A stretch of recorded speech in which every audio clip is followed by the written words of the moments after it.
আমি সজীব ওয়াজেদ জয় বলছি। আপনারা জানেন এই গত কয়েক সপ্তাহ ধরে আমাদের বাংলাদেশের যে গন্ডগোল সংকট চলছে, এই যে ছাত্রদের কোটা বিরোধী আন্দোলন, কোটার বিরুদ্ধে আমরাও ছিলাম। শুরুর থেকেই আমাদের সরকার কোটা সরিয়ে দিয়েছে, আমাদের সরকার তাদের সম্পূর্ণ দাবি মেনে নিয়েছে।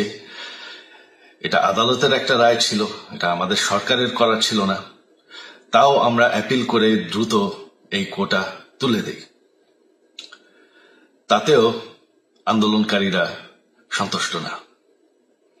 আমরা তাদেরকে আলোচনায় ডেকেছি, আমরা একটা জুডিশিয়াল কমিশন করেছি যে সংঘর্ষে যে হত্যাকাণ্ড হয়েছে সেটার বিচারের জন্য। অনেক পুলিশ অফিসার যারা অতিরিক্ত ফোর্স ইউজ করেছে তাদেরকে আমরা সাসপেন্ড করেছি। তাতেও এই আন্দোলনকারীরা সন্তুষ্ট নয়।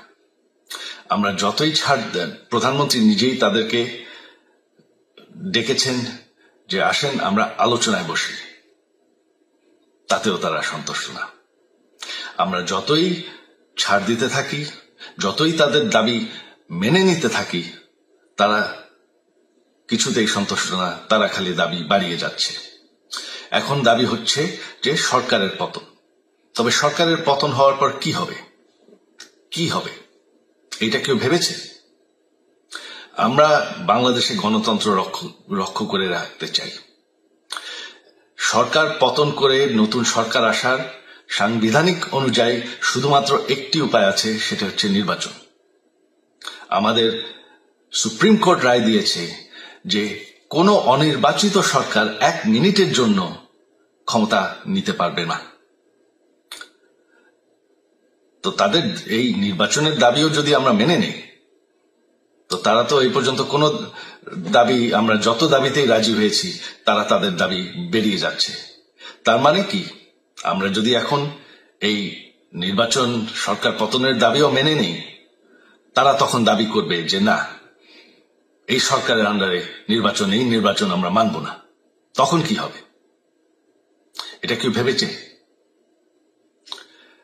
জানি আমাদের সেই সুশীল সমাজ আবার আলোচনা করছে সেই তত্ত্বাবধায়ক সরকারের অভিজ্ঞতা তো আমাদের আছে। আপনারা ভুলে গেছেন সেই তত্ত্বাবধায়ক সরকারকে নষ্ট করে দেওয়া হয়েছিল বিএনপির আমলে ইলেকশন রিগ করার জন্য।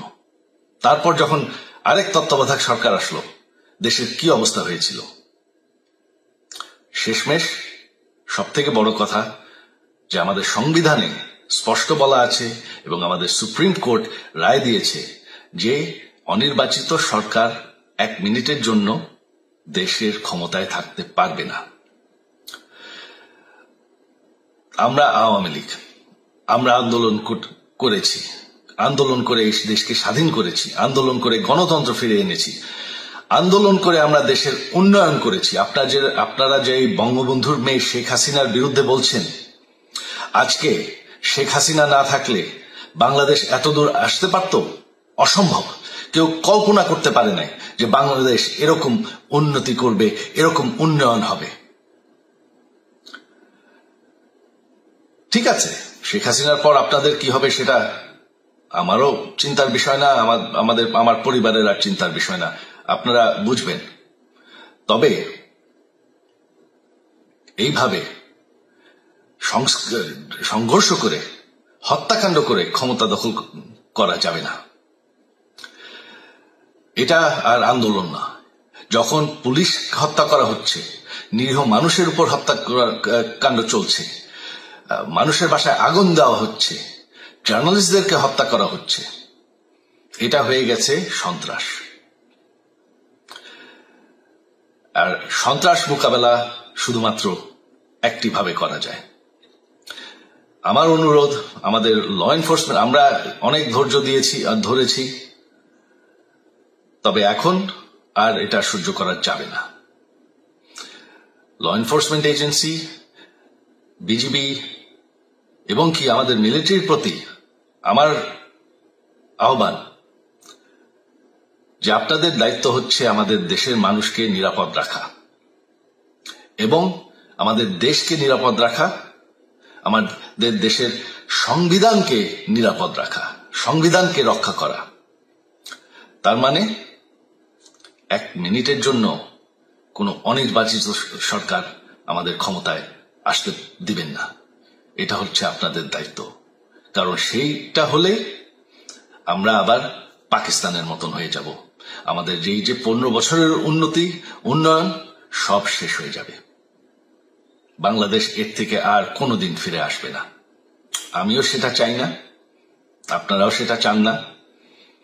আমি সজীব ওয়াজের জয় যতদিন আমার পক্ষে সম্ভব আমি সেটা হতে দেব না। জয় বাংলা, জয় বঙ্গবন্ধু। আমাদের ভিডিও ভালো লাগলে লাইক এবং শেয়ার করুন।